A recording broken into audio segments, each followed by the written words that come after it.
हम सब की ओर से सादर प्रणाम, हमारे अभिवादन स्वीकार करें। बहुत बहुत स्वागत और अभिनंदन है माननीय प्रधानमंत्री जी आज के इस अखिल भारतीय महापौर सम्मेलन में। देश के विकास में नगरों का बहुत महत्व होता है और उनका विकास तीव्र गति से हो सके, इसी पर विचार विमर्श के लिए ये सम्मेलन आयोजित किया गया है। मैं सबसे पहले माननीय प्रधानमंत्री जी की प्रेरणा और माननीय मुख्यमंत्री महोदय के मार्गदर्शन में उत्तर प्रदेश के नगर विकास को गति देने वाले नगर विकास मंत्री माननीय श्री आशुतोष टंडन जी से अनुरोध करूंगी कि वो अतिथियों का स्वागत करें।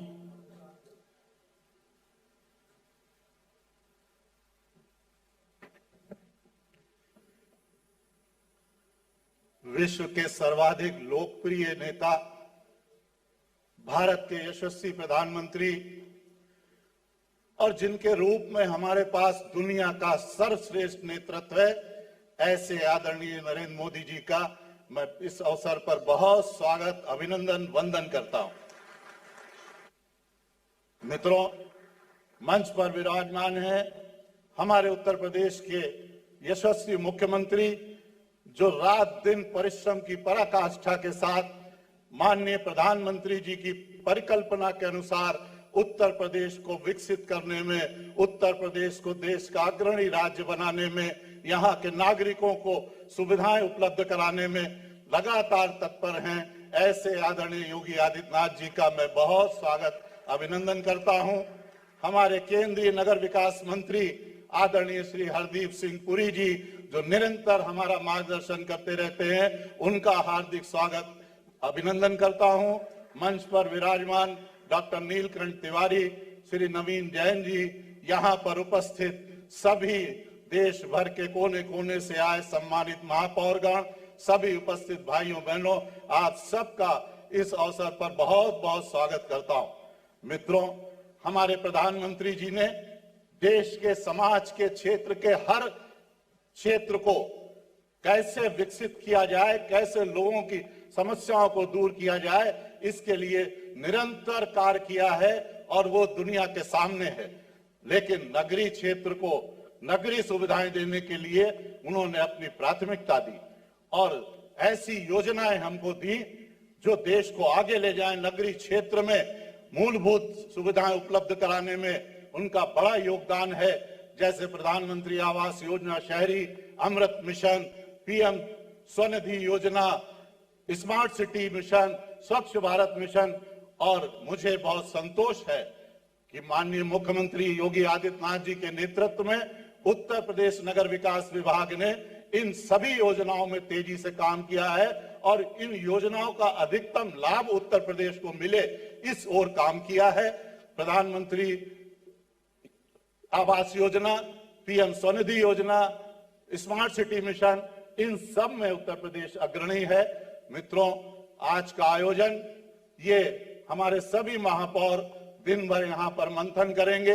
अभी हमें प्रधानमंत्री जी का उद्बोधन प्राप्त होगा जो इस मंथन का आधार बनेगा और यहाँ पर सभी योजनाओं पर, परियोजनाओं पर, समस्याओं पर, निदान पर चर्चा होगी और प्रधानमंत्री जी का उद्बोधन हमारे लिए पाथेय बनेगा।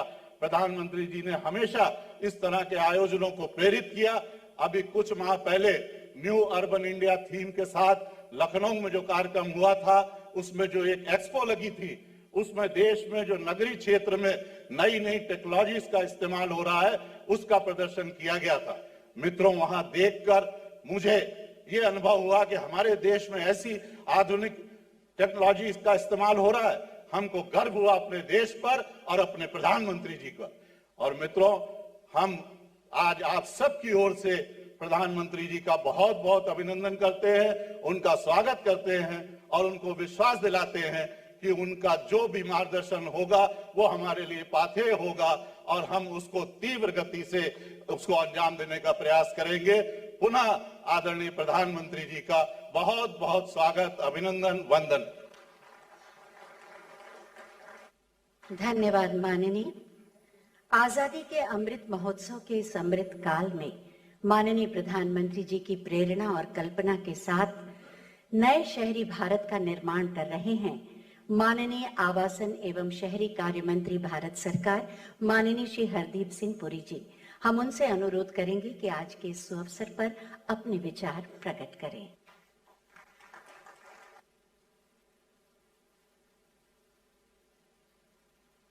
माननीय प्रधानमंत्री जी, आदरणीय मुख्यमंत्री जी, उत्तर प्रदेश के शहरी विकास मंत्री टंडन जी, उत्तर प्रदेश के मंत्री तिवारी जी, देश भर से पधारे सभी सम्मानित मेयर्स और सभी सम्मानित सज्जनों एवं प्रतिभागियों, ये मेरा सौभाग्य है कि मैं इस अखिल भारतीय मेयर सम्मेलन के माध्यम से न्यू अर्बन इंडिया की कहानी के एक और अध्याय में शामिल हो रहा हूं। माननीय प्रधानमंत्री जी, मुझे पूरा विश्वास है कि इस अवसर पर और जो आपने योजनाएं सफल की हैं, हम 2030 तक भारत को $10 ट्रिलियन इकोनॉमी बनाने में सफल रहेंगे। आपके प्रेरणादायक नेतृत्व में शुरू किए गए राष्ट्रीय शहरी योजनाओं ने देश में अर्बन लैंडस्केप को एक नया रूप दिया है। स्वच्छ भारत मिशन ऐसा जन आंदोलन था जिसने प्रत्येक नागरिक में स्वच्छता के प्रति परिवर्तन लाया।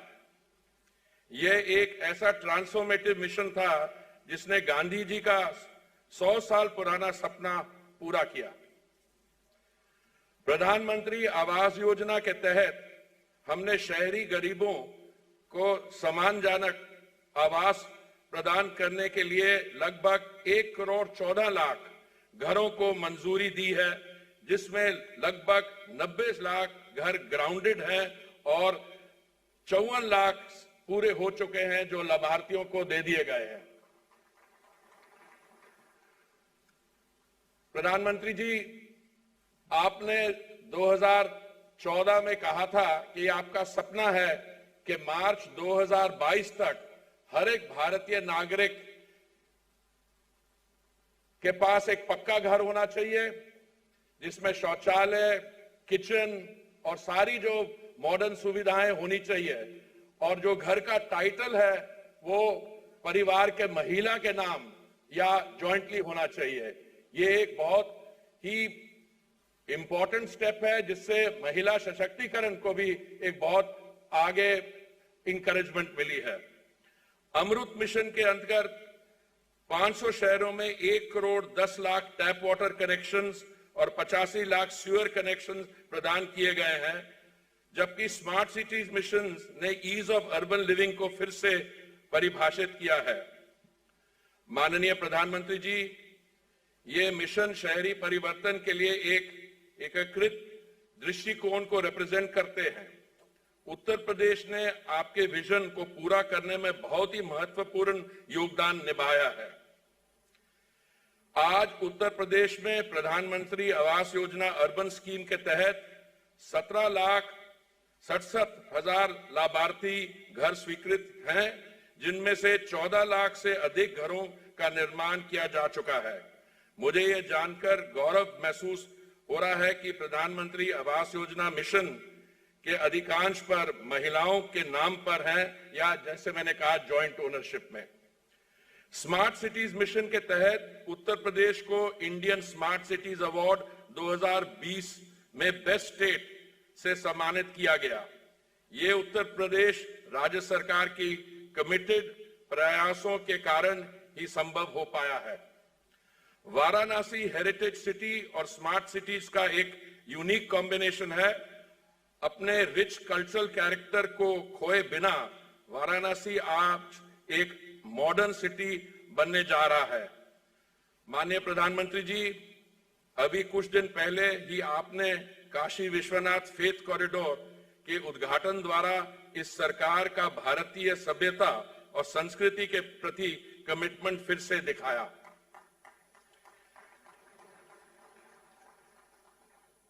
विश्व भर में 3 एंशिएंट सिविलाइजेशन मानी जाती थी। चीन में यांगसे रिवर और मेसोपोटामिया में टाइग्रिस और यूफ्रेटिस, और हमारी इंडस वैली और ऋग्वेद सिविलाइजेशन। जो ये काशी विश्वनाथ फेथ कॉरिडोर ने हासिल किया है, मैं समझता हूं इसमें सिर्फ हमारे लिए ही नहीं देश में बट दुनिया भर में एक बहुत पावरफुल मैसेज जाता है कि एंशिएंट सिविलाइजेशंस को मॉडर्न कोएग्जिस्टेंस कैसे अर्बन स्पेस में दिखाई जा सकती है। मेरा मानना है कि वाराणसी भारत के डाइवर्स इतिहास को दर्शाता है। ये गर्व की बात है कि उसी शहर के हमारे मेंबर पार्लियामेंट हमारे ही प्रधानमंत्री हैं। अर्बन गवर्नेंस की अपॉर्चुनिटीज पर चर्चा करने के लिए आज वाराणसी में ये मेयर्स कॉन्फ्रेंस आयोजित की जा रही है। लोकल इलेक्टेड अधिकारियों के रूप में हमारे मेयर शहरी निवासियों की राय को आवाज देते हैं और क्वालिटी ऑफ लाइफ में सुधार लाने के लिए काम करते हैं। मेरा मानना है कि लोकल अर्बन गवर्नमेंट्स नीति और लोगों के बीच प्राइमरी इंटरफेस है। मुझे विश्वास है कि भारत के मेयर्स को अधिक समर्थन और प्रोत्साहन देकर हम इंक्लूसिव, सस्टेनेबल और प्रोडक्टिव शहरों का विकास कर सकते हैं। माननीय प्रधानमंत्री जी, मैं इस मेयरल कॉन्फ्रेंस की परिकल्पना करने के लिए आपको धन्यवाद देता हूं। मुझे विश्वास है कि यह सम्मेलन अर्बन गवर्नेंस के प्रति हमारी सामूहिक समझ को बढ़ाएगा। बहुत बहुत धन्यवाद।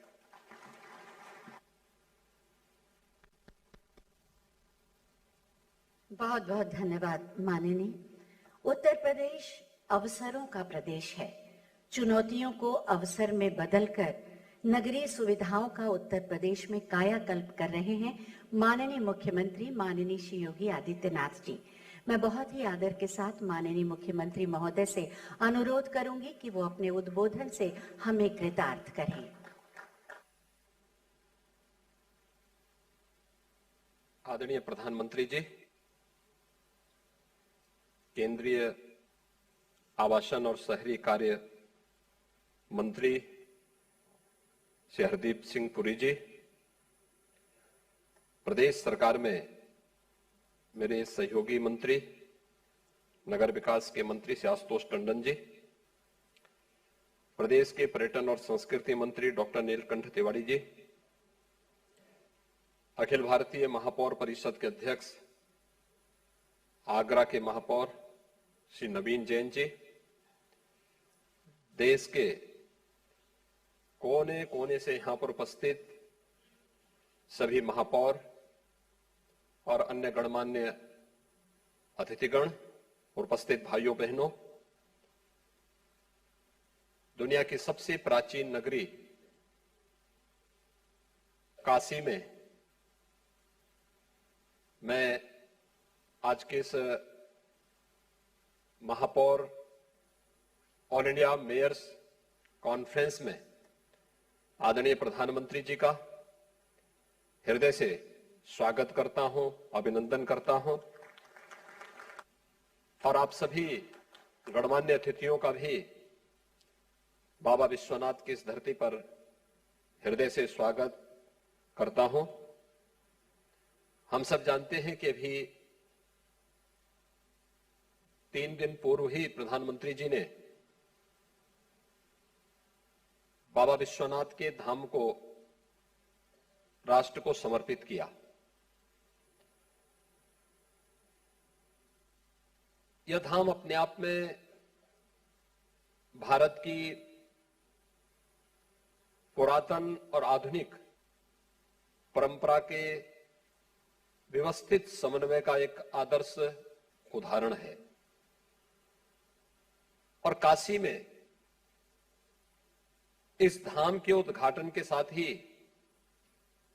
ऑल इंडिया मेयर्स कॉन्फ्रेंस का यह आयोजन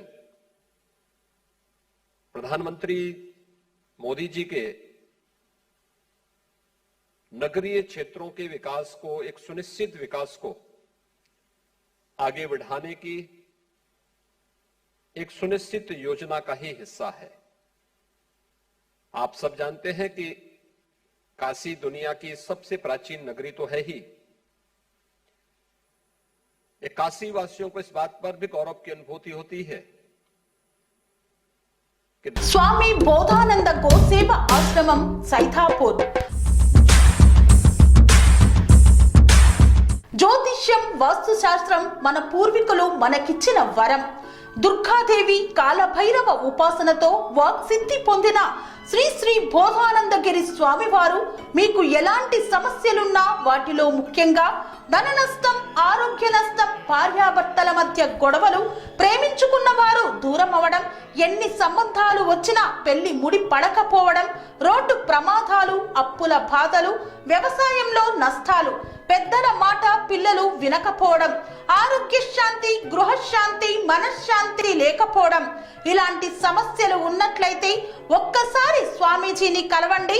మీ సమస్యలకు తగిన పరిష్కారాన్ని పొందండి.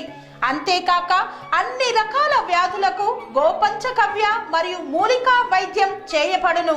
నమ్మకంతో రండి, ఆయురారోగ్యాలతో వర్ధిల్లండి. మా అడ్రస్ స్వామి బోధానంద గోసేవ ఆశ్రమం, సైథాపూర్, వీరభద్ర స్వామి గుడి దగ్గర, యాదగిరి గుట్ట. సంప్రదించవలసిన నెంబర్ 9849213754 మరియు 9618034138। दुनिया के सबसे विजनरी और लोकप्रिय नेता हमारे देश के प्रधानमंत्री देश की संसद में काशी का ही प्रतिनिधित्व करते हैं और पिछले 7 वर्षों में काशी ने विकास के जो नए मापदंड स्थापित किए हैं, अपनी पुरातन संस्कृति को बचाए रखते हुए एक नए कलेवर के रूप में काशी आज देश और दुनिया के सामने है। आज से 7 वर्ष पहले जो लोग काशी आए होंगे, आज वे काशी को नहीं पहचान पाते, क्योंकि 2014 के पहले काशी की संकरी गलियां, काशी में जगह जगह पड़े गंदगी के ढेर, काशी में लटकते झूलते तारों के गुच्छे, बिना किसी सिस्टम के, बिना किसी प्लान के, केवल अपने व्यक्तिगत स्वार्थ के लिए जो विकास होते थे, वो थोड़े बहुत विकास यहां की जनजीवन की व्यवस्था को पूरी तरह अस्त व्यस्त करके छोड़ देते थे।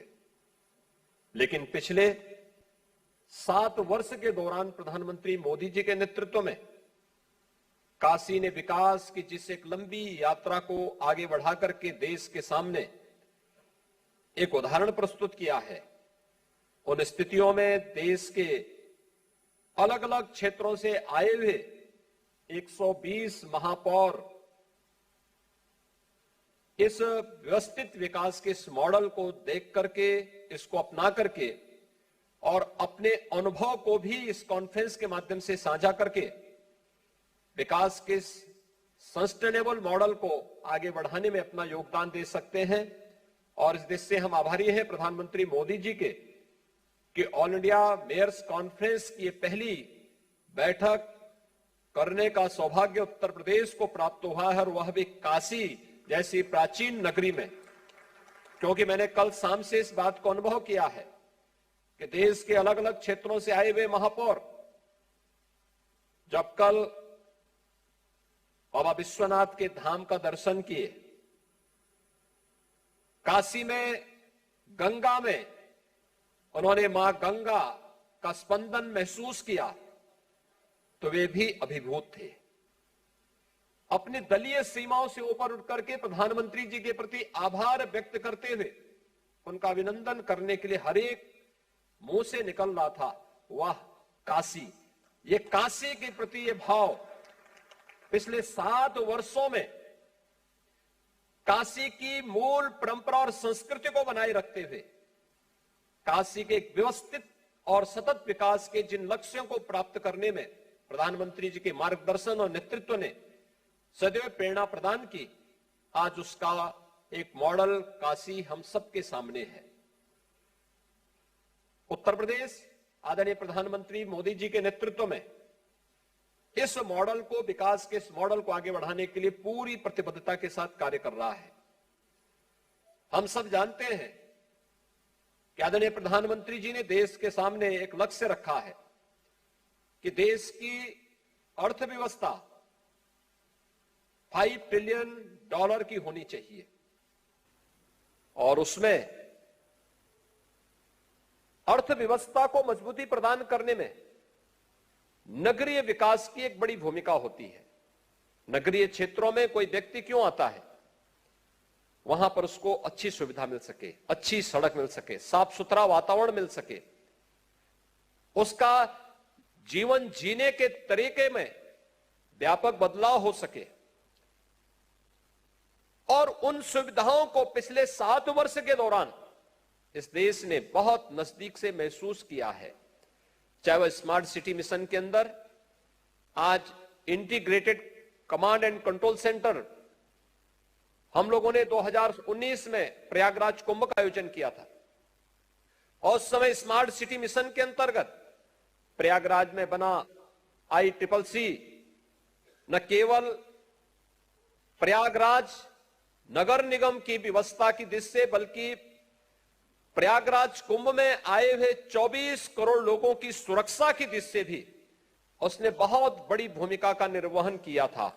और प्रयागराज के साथ साथ उत्तर प्रदेश ने अलग अलग शहरों में ICCC को व्यवस्थित तरीके से आगे बढ़ाया।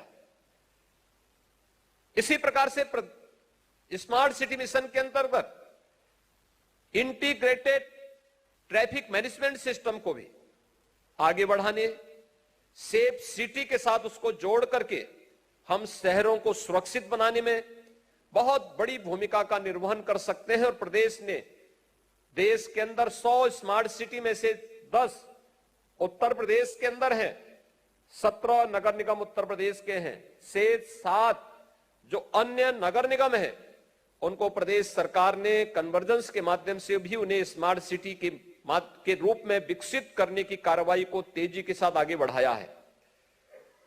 उत्तर प्रदेश के अंदर 60 ऐसे नगर जो अमृत योजना के अंतर्गत चयनित हुए हैं, जनता की उन सभी बुनियादी सुविधाओं के लिए उन नगरीय क्षेत्रों में निवास करने वाले उन सभी नागरिकों की व्यवस्थित सुविधा के लिए वहां पर निरंतर कार्य हो रहा है।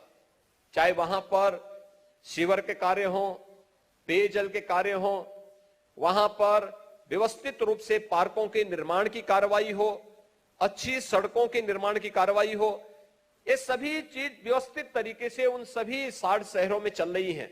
और हम सब जानते हैं कि उत्तर प्रदेश के देश का केवल सबसे बड़ी आबादी का ही राज्य नहीं है, बल्कि उत्तर प्रदेश देश में सबसे अधिक नगर निकायों का राज्य भी है। 734 नगर निकाय वर्तमान में उत्तर प्रदेश के अंदर हैं और प्रदेश की आबादी का 23 से 24% आबादी नगरीय क्षेत्रों में निवास करती है, जिनमें 17 नगर निगम हैं, जिनमें 200 नगर पालिका परिषद हैं, जिनकी आबादी 2 लाख से लेकर के 5 लाख के अंदर है और शेष 517 प्रदेश के अंदर हमारे पास नगर पालिकाएं हैं।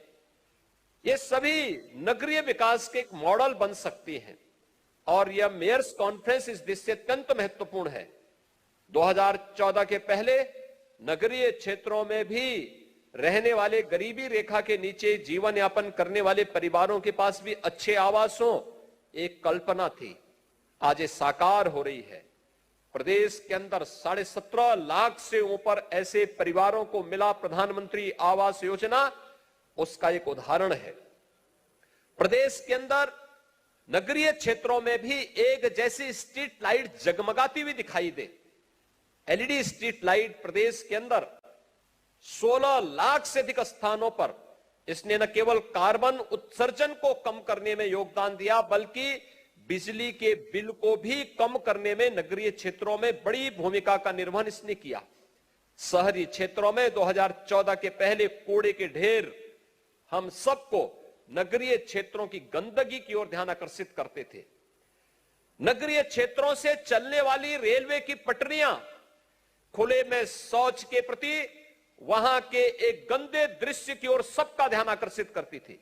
लेकिन 2014 के बाद स्वच्छ भारत मिशन ने और हर घर में बने हुए शौचालयों ने, सामुदायिक शौचालयों ने एक स्वच्छता की नई तस्वीर प्रस्तुत की, तो कूड़े के ढेर ने उन शहरों से मुक्ति देकर के आज उन क्षेत्रों में सॉलिड वेस्ट मैनेजमेंट के बने हुए व्यवस्थित प्लांट उस शहरी क्षेत्र की एक नई तस्वीर को भी प्रस्तुत करते हुए दिखाई दे रहे हैं। ये सभी कुछ हुआ है प्रधानमंत्री मोदी जी के दूरदर्शी, प्रेरणादायी नेतृत्व में, उनके मार्गदर्शन में आज उत्तर प्रदेश इस दिशा में निरंतर नए कदम की ओर आगे बढ़ रहा है, तेजी के साथ आगे बढ़ रहा है। All India mayors conference Kashi में होना हम सब के लिए गौरव की बात है और इस अवसर पर देश भर के सभी मेयर्स के साथ प्रधानमंत्री जी स्वयं संवाद बनाने के लिए इस कार्यक्रम में उपस्थित हुए हैं। मैं इस अवसर पर उन्हीं की काशी में इस मेयर्स कॉन्फ्रेंस में आदरणीय प्रधानमंत्री जी का एक बार फिर से हृदय से स्वागत और अभिनंदन करते हुए आप सब इस यात्रा में आए हैं, इस कॉन्फ्रेंस में भागीदार बने हैं। काशी को नजदीक से देखने का सौभाग्य आप सबको प्राप्त हुआ है। आपकी सुखद और मंगलमय यात्रा की कामना करते हुए आदरणीय प्रधानमंत्री जी का हृदय से स्वागत और अभिनंदन करता हूं। धन्यवाद। जय हिंद। हर हर महादेव।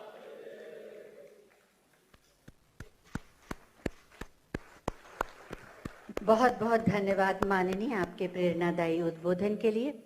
नए भारत का नया उत्तर प्रदेश, बदलता नगरीय परिवेश, उत्तर प्रदेश के नगर विकास की उपलब्धियों पर आधारित एक छोटी सी फिल्म, आइए देखते हैं।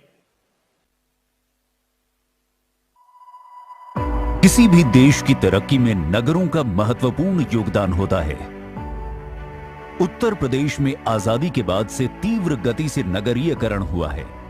प्रदेश में शहरी विकास को गति देने के लिए विगत 4.5 वर्षों में नए निकायों का गठन एवं विस्तार किया गया। माननीय प्रधानमंत्री जी ने स्वच्छ भारत मिशन के अंतर्गत स्वच्छता को एक जन आंदोलन बनाया, जिसने हर देशवासी को गर्व व सम्मान का एहसास कराया। स्वच्छ भारत अभियान से हमारी सामाजिक चेतना, समाज के रूप में हमारे आचार व्यवहार में भी स्थायी परिवर्तन आया है। कचरे को सही जगह फेंकना हो, ये तमाम बातें सहज रूप से, बड़ी तेजी से सामान्य भारतीय तक हम पहुंचा पाए। उत्तर प्रदेश के बदलते नगरीय परिवेश की झलक आपने इस फिल्म के माध्यम से देखी।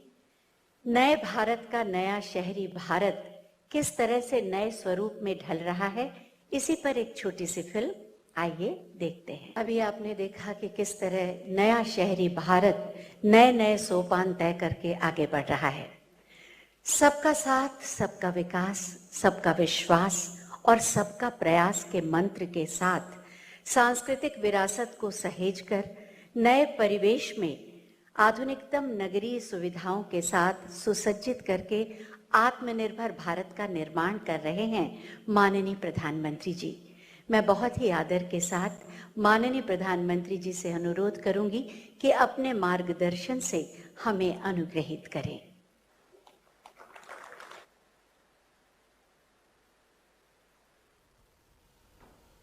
हर हर महादेव। नमस्कार।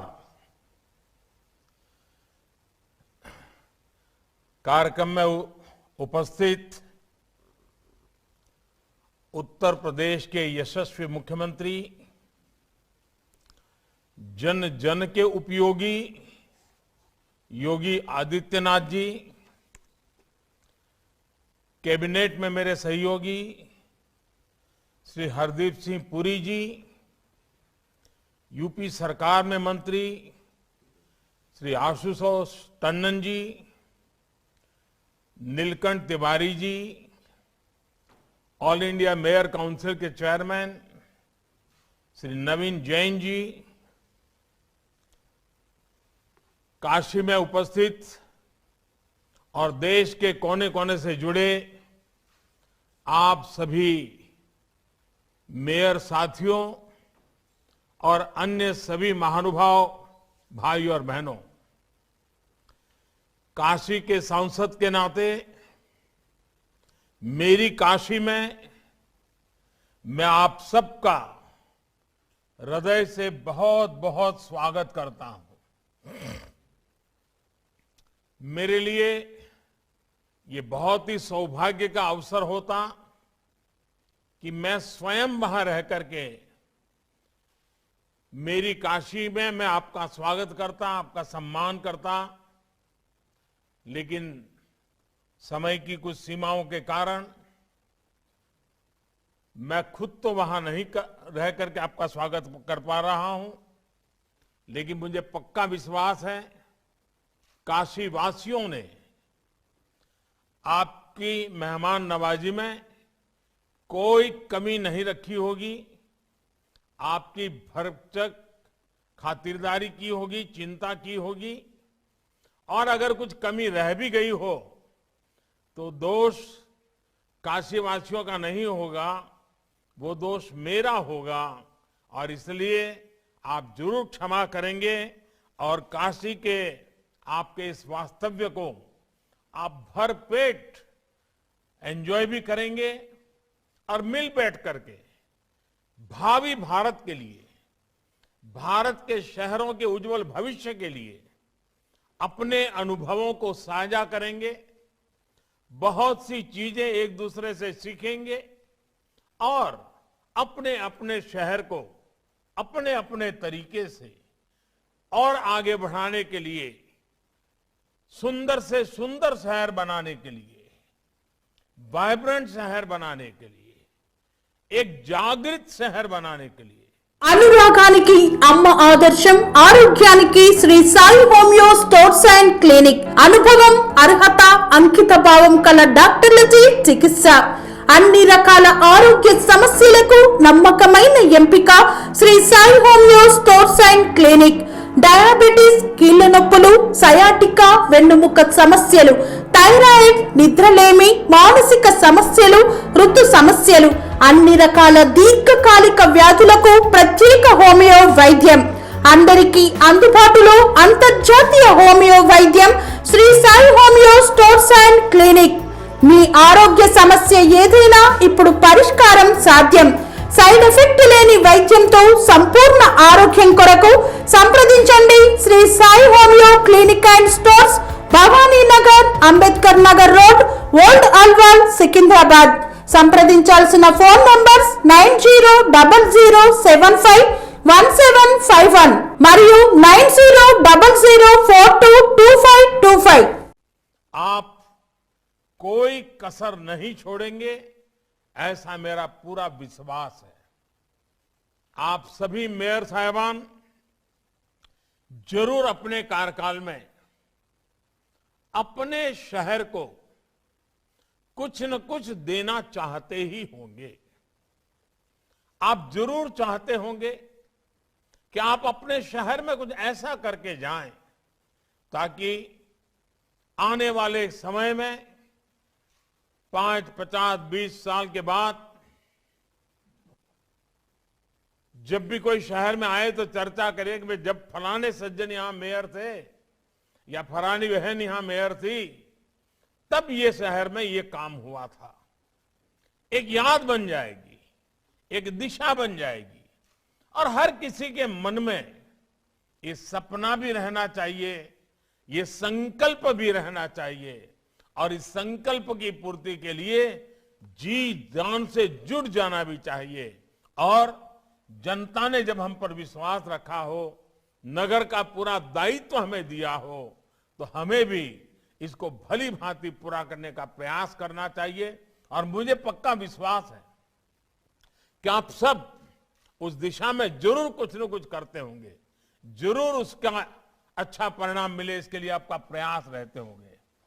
और मैं आज शहरी विकास मंत्रालय को, यूपी सरकार को और आप सभी को भी बहुत बधाई देता हूं कि आपने इस महत्वपूर्ण कार्यक्रम में के लिए बनारस को चुना है, मेरी काशी को चुना है। देश के विकास के लिए आपके संकल्पों से बाबा विश्वनाथ का आशीर्वाद जुड़ेगा तो आप सब कुछ न कुछ नया प्राप्त करके, नई प्रेरणा लेकर के, नया उमंग लेकर के अवश्य अपने अपने कार्यक्षेत्र में लौटेंगे।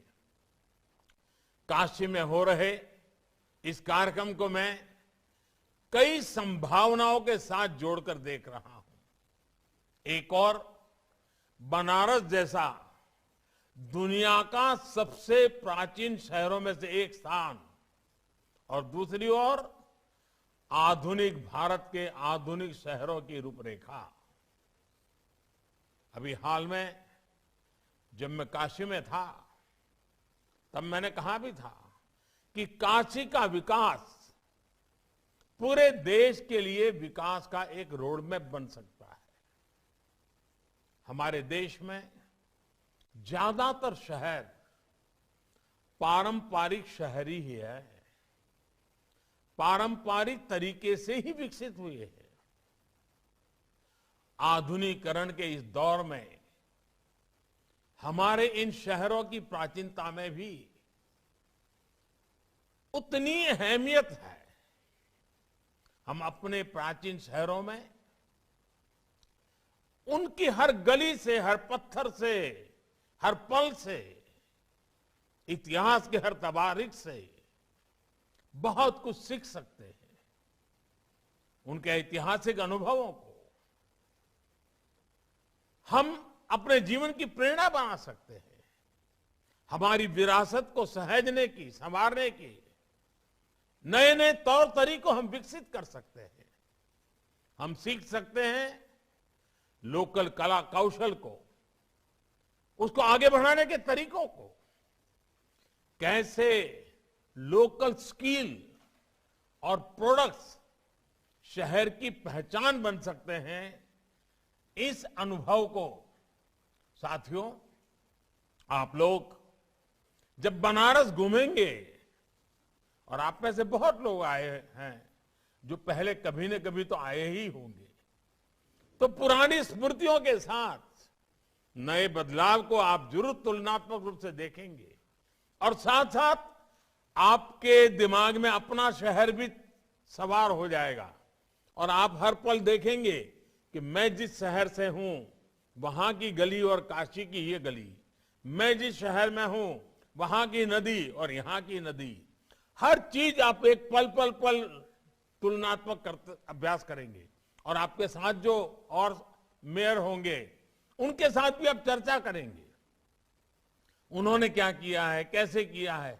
हम सबको चर्चा करते करते करते नए विचार मिलेंगे, नई कल्पनाएं मिलेंगी, नए कार्यक्रमों की रचना तैयार होगी, और वो अपने शहर में जाकर के जब आपका नेतृत्व उस काम को करेगा तो आपके शहर के लोगों को, आपके राज्य के लोगों को एक नई खुशी मिलेगी, नया विश्वास मिलेगा। और हमें कोशिश करनी चाहिए हम इवोल्यूशन में विश्वास करें। रिवॉल्यूशन की आज भारत को जरूरत नहीं है, हमें कायाकल्प की जरूरत है। पुराना सब तोड़ना, फोड़ना, खत्म करना, ये हमारा रास्ता नहीं है। लेकिन पुराना जो कुछ भी है उसको संवारते हुए आधुनिकता की तरफ हम कैसे जाएं, आधुनिक युग की आवश्यकताओं की पूर्ति के लिए हम कैसे आगे बढ़ें, ये हम लोगों का प्रयास रहना चाहिए। अब हम देखिए स्वच्छता का अभियान चल रहा है पूरे देश में। हर वर्ष स्वच्छ शहर की घोषणा होती है, लेकिन मैं देख रहा हूं धीरे धीरे कि कुछ ही शहरों ने अपनी जगह बना ली है। अच्छी बात है, लेकिन बाकी शहर निराश होकर के बैठ जाएं कि भाई ये तो उन्हीं को इनाम जाने वाला है, वही आगे बढ़ गए हैं, हम तो नहीं कर पाएंगे। ये मानसिकता नहीं होनी चाहिए। आप सभी मेयर संकल्प करें कि अगली बार स्वच्छता की स्पर्धा में आप किसी से पीछे नहीं होंगे, आपके शहर किसी से पीछे नहीं होगा। ये संकल्प कर सकते हैं, नहीं कर सकते? मैं तो कहूंगा हमारे हरदीप पुरी जी को हम ये भी कोशिश कर सकते हैं कि जो श्रेष्ठ स्वच्छ शहर है उनको तो इनाम देंगे ही देंगे, उनको तो रिकॉग्नाइज करेंगे, सम्मानित करेंगे, लेकिन जो अच्छा होने का सबसे ज्यादा प्रयास कर रहे हैं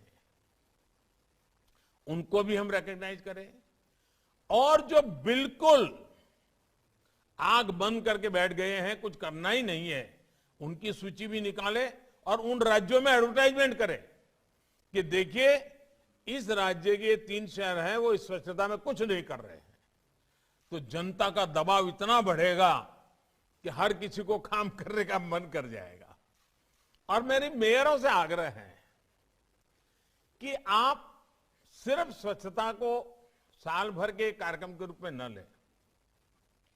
क्या आप हर महीना बोर्ड के बीच स्वच्छता की स्पर्धा ऑर्गेनाइज कर सकते हैं क्या?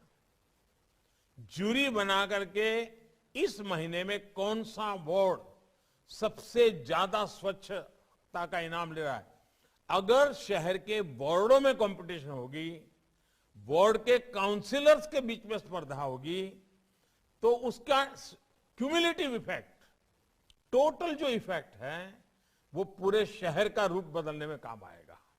और इसलिए मैं तो चाहूंगा, दूसरा, जैसे स्वच्छता का एक महत्व है, सौंदर्यकरण भी, ब्यूटिफिकेशन, ये भी मैं तो चाहता हूं। दुनिया में ब्यूटी कंपटीशन होती है, जो होती है वो होती है, मुझे उसमें कुछ कहना नहीं है, लेकिन क्या हम हमारे नगर में बोर्ड ब्यूटी कंपटीशन कर सकते हैं क्या? कौन सा बोर्ड सबसे ज्यादा ब्यूटीफुल है? सफाई का पैरामीटर हो सकता है, सौंदर्य की दृष्टि से किए गए इनिशिएटिव का पैरामीटर हो सकता है। हर नगर अपना विकसित करे, जूरी बनाए, दीवारों को कैसे रंगा गया है, दुकानें हैं तो बोर्ड कैसे लगे हुए हैं, गलियों के साइन बोर्ड है तो कैसे लिखे गए हैं, एड्रेस कैसे लिखा जाता है, ऐसे अनेक बातें हैं। उन सारी बातों को अगर आप लगातार शहर में ये जोड़ते, अब जैसे अभी एक स्पर्धा ऑर्गेनाइज हुई है, आजादी का अमृत महोत्सव। अब आजादी का अमृत महोत्सव, उसमें 3 चीजें कही है जो आप सामान्य मानवी से करवा सके। एक, कि आजादी के अमृत महोत्सव के निमित्त रंगोली स्पर्धा, लेकिन रंगोली भी सौंदर्य के साथ जुड़ी हुई रंगोली नहीं, आजादी की आंदोलन की किसी न किसी घटना से जुड़ी हुई रंगोली। अगर ये पूरे शहर में आप स्पर्धा करें, आने वाले 26 जनवरी तक इसको बड़ा माहौल बनाए, देखिए बदल हो सकता है कि नहीं हो सकता है। उसी प्रकार से आपके शहर में आजादी के आंदोलन में जो हुआ हो, उसके लिए कुछ गीत लिखे जाएं। आपके शहर में आजादी के आंदोलन में घटी घटना के संबंध में कुछ गीत लिखे जाएं, उन गीतों की स्पर्धा हो। आपके राज्य के अंदर जो घटनाएं घटी है उसके गीतों की स्पर्धा हो। देश की महान घटनाओं को जोड़ करके उनकी स्पर्धा हो। आप देखिए बदलाव होगा कि नहीं होगा। उसी प्रकार से हमारी माताओं बहनों को जोड़ने का एक बड़ा कार्यक्रम हो सकता है। हमारी यहां पुरानी परंपरा थी लोरी गाने की। बच्चे जो नवजात शिशु होते थे तो लोरी गाते थे हर घर में, माताएं बहनें। अब क्या हम आधुनिक लोरी बना सकते हैं? आधुनिक रूप से भावी भारत कैसा होगा, 2047 में जब देश 100 साल का होगा, तो वो कौन सपने होंगे जो आज बच्चा जो पैदा हुआ है, जिसको उसकी मां लोरी सुना रही है, वो उज्जवल भविष्य की लोरी सुनाए और उसको संस्कारित करे, अभी से संस्कारित करे कि देखो हम सब ने मिलकर के 2047 में जब हिंदुस्तान 100 साल की आजादी के वर्ष मनाएगा तो ऐसा ऐसा करेंगे। ऐसा कर सकते हैं क्या?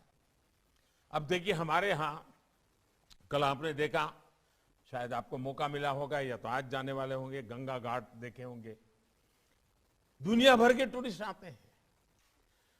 काशी की इकोनॉमी को चलाने में माता गंगा का बहुत बड़ा रोल है। माता गंगा के तट पर जो कुछ भी हुआ है उससे काशी की इकोनॉमी को ताकत मिलती है। क्या हमारे करीब करीब अनेक शहर ऐसे हैं जो किसी न किसी नदी के तट पे हैं, या तो शहर में से नदी गुजरती है, लेकिन काल क्रम में वो नदी एक प्रकार से तबाह हो गई है, कभी कभी तो गंदी नाली बन गई है। या तो बारिश में पानी आता होगा तब वो नदी दिखती होगी, फिर नदी नजर नहीं आती होगी। हमें इस नदी के प्रति एक बहुत संवेदनशील अप्रोच अपनाना चाहिए। आज जब पूरी दुनिया पानी के संकट की चर्चा करती है, आज जब सारी दुनिया ग्लोबल वार्मिंग, क्लाइमेट चेंज की चर्चा करती है, और हम हमारे नगर की नदी की परवाह ही न करें,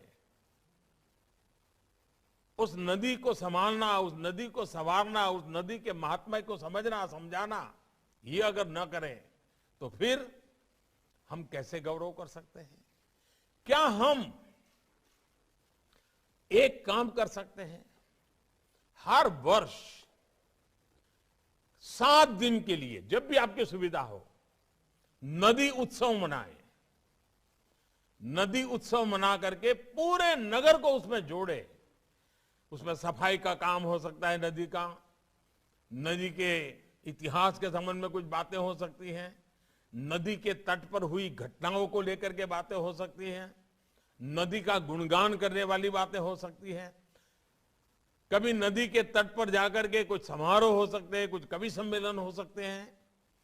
यानी नदी को केंद्र में, नगर के विकास की यात्रा में नदी को फिर एक बार जीवंत स्थान, जहां नदी है वहां, इसको हमने हल्का फुल्का नहीं छोड़ना चाहिए। आप देखिए, आपके नगर में एक नई जान आ जाएगी, नया उत्साह आ जाएगा। नदी का महात्म्य कैसे बढ़े, इसके लिए हमने करना चाहिए। उसी प्रकार आपने देखा होगा कि सिंगल यूज प्लास्टिक के संबंध में हम हमारे नगर में कितने सजग हैं। हम दुकानदारों को समझाएं, व्यापारियों को समझाएं कि भाई हमारे नगर में हम सिंगल यूज प्लास्टिक का कहीं उपयोग नहीं करेंगे, हम व्यवस्था से उसको निकाल दें। ఫనేసియా మెరిడియన్ హాస్పిటల్ ప్రతి సామాన్యుడికి అందుబాటులో అంతర్జాతీయ వైద్య ప్రమాణాలతో వైద్యం, 24 గంటల అంబులెన్స్ సర్వీసుతో పాటు అత్యవసర సేవలతో ఏర్పాటైన చికిత్సా విభాగం. మా దగ్గర గుండె సంబంధిత, మూత్రపిండ, కాలేయ, కంటి జబ్బులకు, మోకాళ్ల శస్త్రచికిత్సతో పాటు కోవిడ్-19, బ్లాక్ ఫంగస్ వంటి వైరస్లకు, అన్ని రకాల ఆరోగ్య సమస్యలకు నమ్మకమైన అత్యాధునిక వైద్య చికిత్సను అందిస్తున్న హాస్పిటల్ ఫనేసియా మెరిడియన్ హాస్పిటల్. మీ ఆరోగ్య సమస్య ఏదైనా ఇప్పుడు పరిష్కారం సాధ్యం. సంపూర్ణ ఆరోగ్యం కోసం సంప్రదించండి Panacea Meridian hospital, opposite Beeramguda Kaman, RC Puram, Sangareddy district 502032. సంప్రదించవలసిన ఫోన్ నెంబర్ 08455241777 మరియు 7893757770. अरे गरीब की बनाई हुई अखबार की रद्दी की जो छोटी छोटी थैलियां होती है उसका उपयोग करो, या तो आदत डालो कि घर से थैला लेकर के खरीदने के लिए जाने की आदत बनाई जाए। और अब तो दुनिया भर में सर्कुलर इकोनॉमी का महत्व बढ़ रहा है, वेस्ट में से बेस्ट बनाने का बन रहा है। कभी कभी नगर में ये भी कंपटीशन हो सकती है कि चलो भाई वेस्ट में से बेस्ट बना करके उसकी प्रदर्शनी, उसका एक मार्केटिंग, बड़ा मेला लगे। जितनी भी टैलेंट है, डिजाइनर्स हैं, पुरानी पुरानी चीजें का, और आपने देखा होगा कितनी बढ़िया बढ़िया चीजें लोग बनाते हैं, और एक प्रकार से चौराहे पर रखे तो एक स्मारक बन जाती है। हमने वेस्ट मैनेजमेंट के लेकर के उसका एक रेवेन्यू मॉडल बन सकता है। मॉडल कैसे बन सकता है, उस दिशा में हमने काम करना चाहिए। कुछ शहरों ने किया है। अरे सीवेज का पानी भी रीयूज हो सकता है, बगीचों में अगर आज हम पानी का उपयोग करते हैं, आप कल्पना कर सकते हैं अगर गांव को, किसानों को पानी मिलना बंद हो जाए और हम कहेंगे शहर को पानी दो, तो क्या स्थिति बनेगी। हमारे जो पीने के सिवाय के काम है उसमें सीवेज वाटर का ट्रीटमेंट करके उसमें से पानी बगीचों के लिए, बाकी कामों के लिए बहुत बड़ी मात्रा में उपयोग कर सकते हैं। तो जो वेस्ट है वो वेल्थ में कन्वर्ट होगा और वो पानी की जो गंदगी है वो भी दूर हो जाएगी और शहर के आरोग्य में भी बहुत बड़ा बदलाव आएगा। अगर हम शहर में आरोग्य के लिए ये प्रिवेंटिव चीजों पर बल नहीं देंगे तो कितने ही अस्पताल बनाए कम पड़ जाएंगे, स्वाभाविक है। और इसलिए हमारा शहर स्वच्छ रहे, स्वस्थ भी रहे, ये भी हम लोगों का प्रयास होना चाहिए। और मुझे पक्का विश्वास है कि हम घर से निकले कूड़े कचरे से लेकर के, रसोई से निकले हुए कूड़े कचरे से लेकर के, गली मोहल्ले के कूड़े कचरे तक, या इमारतें पुरानी तोड़ करके नई बन रही है तो वो भी, इन सारी एक जगह तय करें और कूड़ा कचरा फेंक दे, ऐसा नहीं। हम कोशिश करें कि हम उसमें से कैसे आगे आ सकते हैं। अब जैसे सूरत में सीवेज वाटर ट्रीटमेंट का एक आधुनिक मॉडल डेवलप किया गया है, वहां भी सीवेज वाटर को ट्रीटमेंट के बाद इंडस्ट्री को बेचा जा रहा है और लोकल बॉडी को कमाई हो रही है। ऐसा कई शहरों में होता होगा, तो मुझे जानकारी थी इसलिए मैंने उसका उल्लेख किया। ऐसे कई शहर है जो आज कर रहे हैं और उसके कारण शहर के रेवेन्यू को भी फायदा हो सकता है। और हमारी ये कोशिश होनी चाहिए कि शहर के रेवेन्यू में, इस दिशा में मैं मानता हूं कि शहर का जन्म दिवस हमें पता होना चाहिए हमारे शहर का जन्म दिवस कब है। नहीं है तो पुरानी चीजों को खोजना चाहिए, निकालना चाहिए, रिकॉर्ड पर अवेलेबल होगा।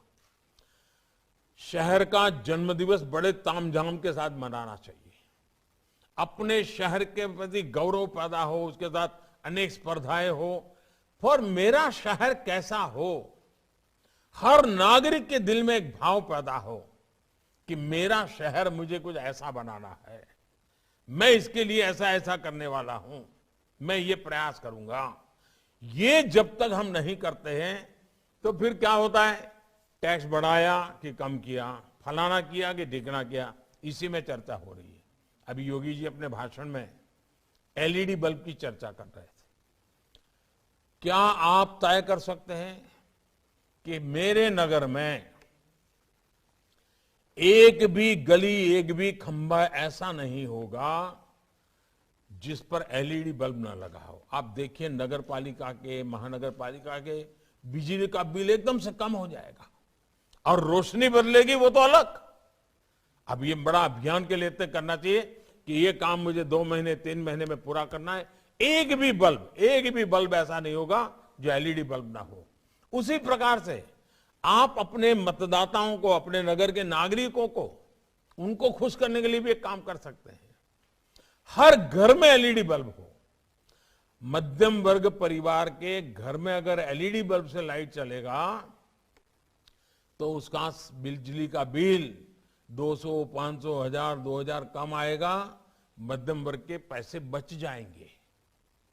ये प्रयास हम लोगों को करना चाहिए और ये सारा के लिए नई योजनाएं उपलब्ध है। इन उपलब्ध योजनाओं का उपयोग करते हुए हम इन बातों को कैसे आगे बढ़ाएं। आज आजादी का अमृत महोत्सव चलता है। देखिए, शहर का विकास भी जन भागीदारी से होना चाहिए। जन भागीदारी पर बल देना चाहिए। जितनी मात्रा में जन भागीदारी, अब जैसे हमारा आग्रह है कि अगर आपके नगर में एनसीसी के यूनिट चलते हैं स्कूलों में, तो एनसीसी के यूनिट के लोगों से बात करो। जितने भी आपके यहां स्टैच्यू लगे हुए हैं, बाबा साहब आम्बेडकर के स्टैच्यू होगा, महात्मा गांधी का स्टैच्यू होगा, कहीं स्वामी विवेकानंद जी का स्टैच्यू होगा, कहां शहीद वीर भगत सिंह जी का स्टैच्यू होगा, कहीं राणा प्रताप जी का होगा, कहीं छत्रपति शिवाजी महाराज का होगा, अलग अलग स्टैच्यू होते हैं।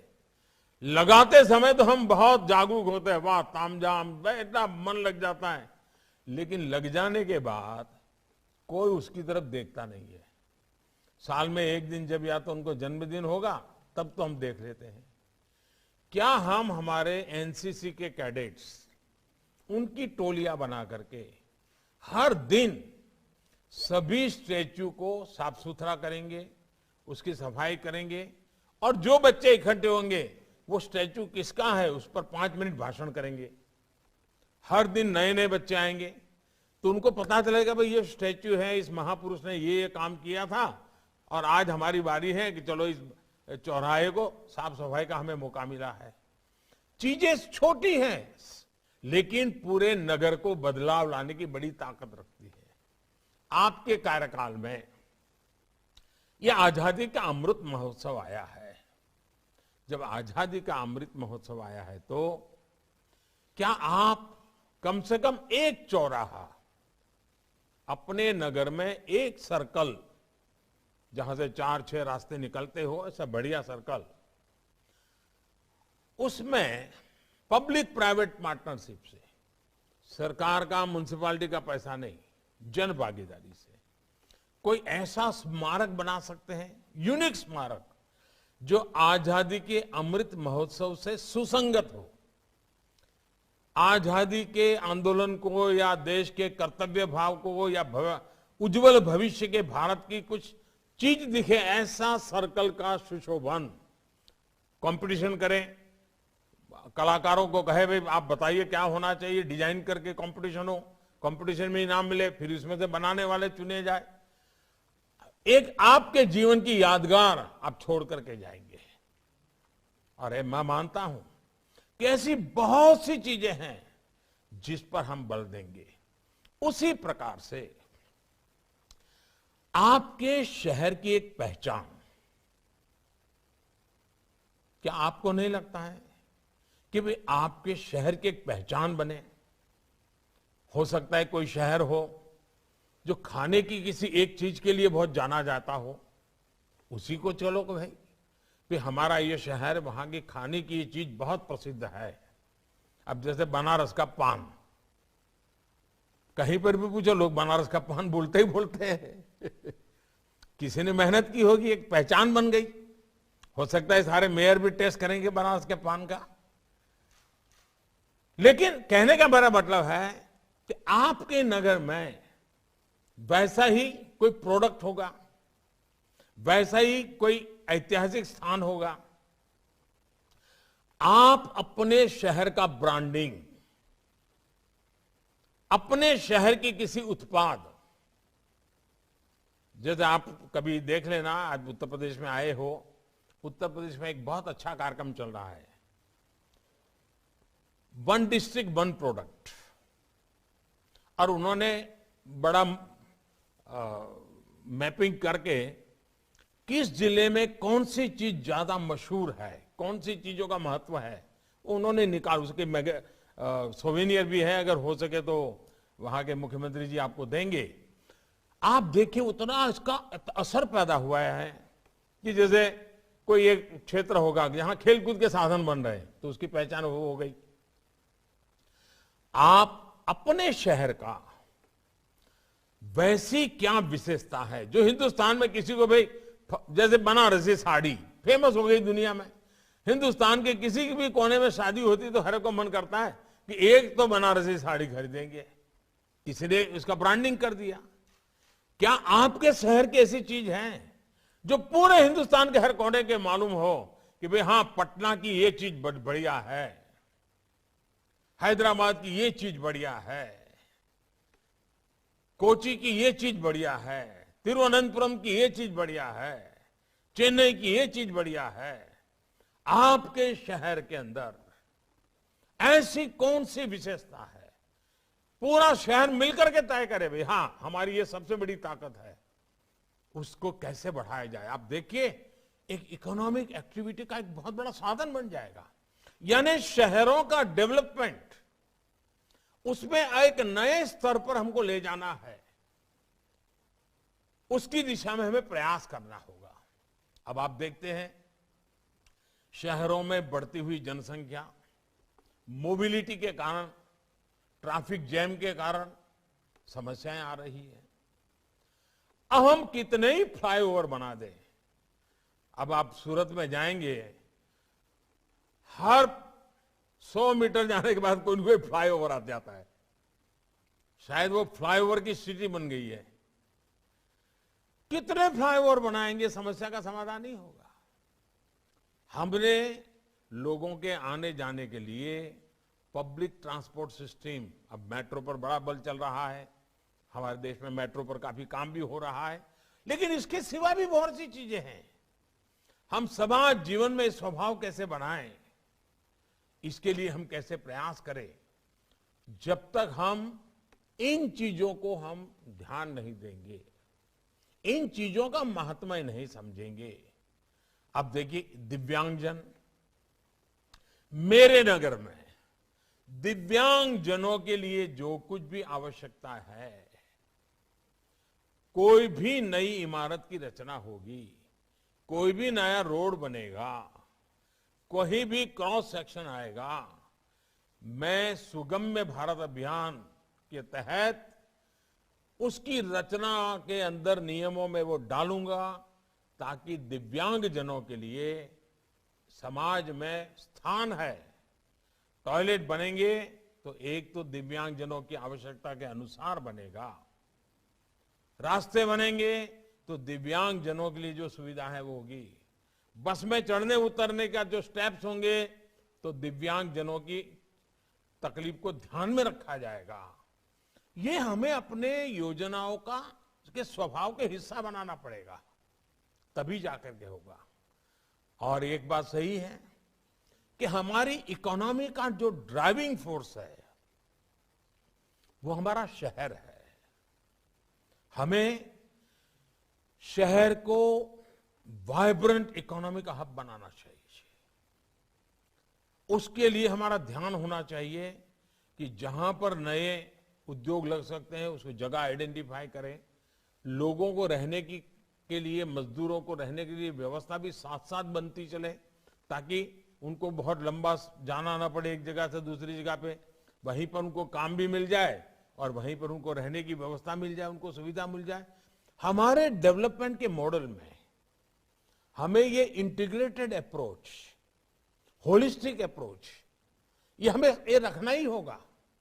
और तब जाकर के इकोनॉमी एक्टिविटी के लिए हर कोई आएगा कि भाई यहां एक इकोसिस्टम है, यहां व्यवस्थाएं हैं, मैं जाकर के अपना उद्योग लगा सकता हूं, अपना कारखाना लगा सकता हूं और मैं रोजगार पैदा कर सकता हूं, मैं उत्पादन कर सकता हूं। हमारे विकास के मॉडल में एमएसएमई को कैसे बल मिले, ये हमें चिंता करनी होगी। और एक बात आप सबको मेरा बहुत आग्रह है, और मैं सभी मेयर साहिबान से मैंने जितना बताया, हो सकता है सब चीजें आपको कर पाए न कर पाए, आपकी प्रायोरिटी हो न हो, लेकिन एक काम आप अगर करेंगे आपको बहुत सुख मिलेगा, बहुत संतोष मिलेगा, और वो है पीएम स्वनिधि योजना। आप भली भांति जानते हैं कि हर शहर में जो स्ट्रीट वेंडर्स होते हैं, जो रेहड़ी पटरी वाले लोग होते हैं, इनका हर एक के जीवन में बहुत महत्व होता है। माइक्रो इकोनॉमी में भी वो बहुत बड़ी एक ताकत होते हैं, लेकिन सबसे ज्यादा उपेक्षित रहे हैं। कोई उनको पूछने वाला नहीं है। वो बेचारे बहुत महंगे ब्याज से, साहूकार से कहीं से पैसे ले आते हैं, अपना कारोबार चलाते हैं, आधा पैसा ब्याज में ही चला जाता है। वो गरीबी से लड़ना चाहता है, मेहनत करता है, दिन में चिल्ला चिल्ला करके गलियों में जाकर के अपना माल बेचता है। क्या कभी उसकी चिंता हमने की है? ये पीएम स्वनिधि योजना इसके लिए है। और कोरोना काल में तो अच्छों ने देख लिया है कि इन लोगों के बिना जीना मुश्किल है, क्योंकि कोरोना काल में वो लोग नहीं थे। सबको पता, पहले तो पता नहीं चलता था, लेकिन जब 2 दिन तक सब्जी वाला नहीं आता था तो फिर परेशानी होती थी। फिर याद आता था, अरे यार सब्जी वाला नहीं आया, दूध वाला नहीं आया, अखबार वाला नहीं आया, घर में सफाई करने वाला नहीं आया, खाना पकाने वाला नहीं आया, कपड़े धोने वाला नहीं आया।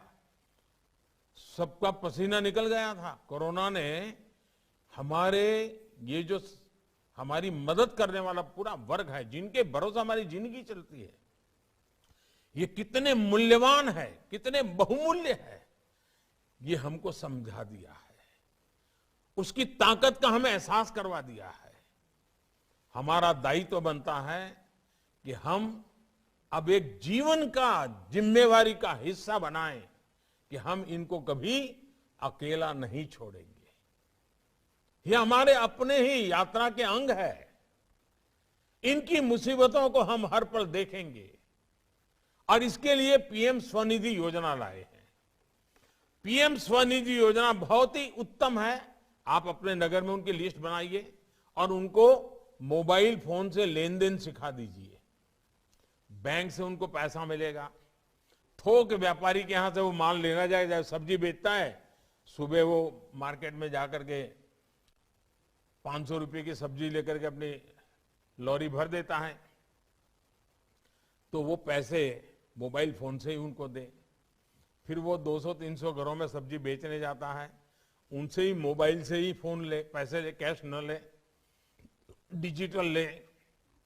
अगर उसका 100% डिजिटल रिकॉर्ड बनता है तो पता चलेगा बैंक वालों को कि भाई इनका तो कारोबार अच्छा है, तो अभी 10,000 रुपया दिया है तो 20,000 कर देगा, 20,000 दिया है तो 50,000 तक कर देगा। और मैंने तो ये भी कहा है कि अगर आप 100% डिजिटल ट्रांजैक्शन करते हो तो जो हिसाब किताब बैठता है, ब्याज करीब करीब 0 हो जाता है। ये हमारे रेहड़ी पटरी वालों को इतना बड़ा पैसों का कारोबार बिना ब्याज को मिल जाए, मैं पक्का मानता हूं वो बहुत ही अच्छा कर लेंगे। अपने बच्चों की पढ़ाई पर ध्यान देंगे, वो अच्छा क्वालिटी माल बेचना शुरू कर देंगे, ज्यादा बड़ा व्यापार करना शुरू कर देंगे और आपके नगर में लोगों की सेवा अच्छी होगी। क्या आप प्रधानमंत्री स्वनिधि योजना इसको प्राथमिकता बना सकते हैं? काशी की धरती से मां गंगा के तट पे आप संकल्प लेकर के जाइए कि इसी 2022 में जब 26 जनवरी आएगी, 26 जनवरी को पहले हम ये कर करके जाएंगे। 26 जनवरी के पहले हमारे नगर के 200, 500, 1000, 2000 जो भी रेहड़ी पटरी वाले हैं, इनका बैंक का खाता खुल जाएगा। उनको डिजिटल लेन देन की ट्रेनिंग दी जाएगी। उनके जो जिन व्यापारियों से माल खरीदते हैं उनको भी डिजिटल की ट्रेनिंग दी जाएगी। जहां वो जाकर के माल अपना बेचते हैं उनको डिजिटल ट्रेनिंग दी जाएगी। देखते ही देखते ये डिजिटल का कारोबार भी बढ़ जाएगा और मेरे रेहड़ी पटरी वालों को कम से कम ब्याज में, हो सके तो 0 ब्याज से अपना कारोबार बढ़ाने का एक बहुत ही बड़ा अवसर मिल जाएगा। बहुत सी बातें हैं साथियों। आप यहां आए हैं काशी में, काशी को बहुत बारीकी से देखेंगे भी और अनेक नए नए सुझाव आपके मन में होंगे। अगर आप सुझाव मुझे भेजेंगे तो मुझे मेरे काशी में काम करने में बहुत मदद करेगा। आप अपने मेयर के नाते किए हुए काम और आपको लगता है कि ऐसा काम मोदी जी ने काशी में करना चाहिए, अगर आप मुझे ये देंगे तो मुझे जरूर आपका मैं आभारी रहूंगा, क्योंकि मैं तो आप लोगों से सीखना चाहता हूं। सब मेयर को वहां बुलाया है, ये इसीलिए बुलाया है कि आप हमारे काशी वालों को कुछ सिखाइए, कुछ समझाइए, जो आपने नया किया है उनको बताइए। हम काशी में जरूर आपसे सीखेंगे, आपसे चीजें सीख करके हम जरूर मेरे काशी में लागू करेंगे और मैं सबसे पहला विद्यार्थी बनूंगा, मैं इसको सीखूंगा। दूसरा, हम सब राजनीति से जुड़े हुए लोग हैं। आप सबको पता होगा कि एक ऐसा पद होता है जहां से राजनीति जीवन में आगे बढ़ने के बहुत अच्छे अवसर मिलते हैं। आप सबको पता होगा, सरदार वल्लभ भाई पटेल जब अहमदाबाद शहर बहुत छोटा था, एक नगर पालिका थी, सरदार साहब गुलामी के कालखंड में उसके मेयर बने थे, अध्यक्ष बने थे, और वहीं से उनकी जीवन यात्रा शुरू हुई और आज भी देश उनको याद कर रहा है। बहुत से नेता ऐसे हैं जिनका जीवन का प्रारंभ ऐसे ही किसी म्युनिसिपैलिटी से शुरू हुआ है, किसी नगर पालिका से शुरू हुआ है, किसी महानगर पालिका से शुरू हुआ है। आपका जीवन भी एक ऐसे पड़ाव पर है, मुझे पक्का विश्वास है कि आप भी अपने राजनीतिक उज्जवल भविष्य के लिए भी पूरे समर्पण भाव से अपने क्षेत्र के विकास के लिए जुड़ जाएंगे। आधुनिक शहर बनाने ही होंगे, विरासत को संवारनी भी होगी। विरासत भी चाहिए, विकास भी चाहिए। उस पूरे सपनों को लेकर के आप चलेंगे। मेरी तरफ से फिर से एक बार काशी में आपका बहुत बहुत स्वागत है और मुझे पक्का विश्वास है काशी में आप सबके खातिरदारी बहुत उत्तम होगी। काशी के लोग बहुत प्यार करते, बहुत प्यार करने वाले लोग हैं। आपको कभी कमी महसूस नहीं होने देंगे। उस प्यार को लेकर के आप जाइए। बहुत बहुत धन्यवाद, बहुत बहुत शुभकामनाएं। Sun life multi speciality hospital ప్రజలకు నిరంతర వైద్య సేవలు అందిస్తున్న హాస్పిటల్.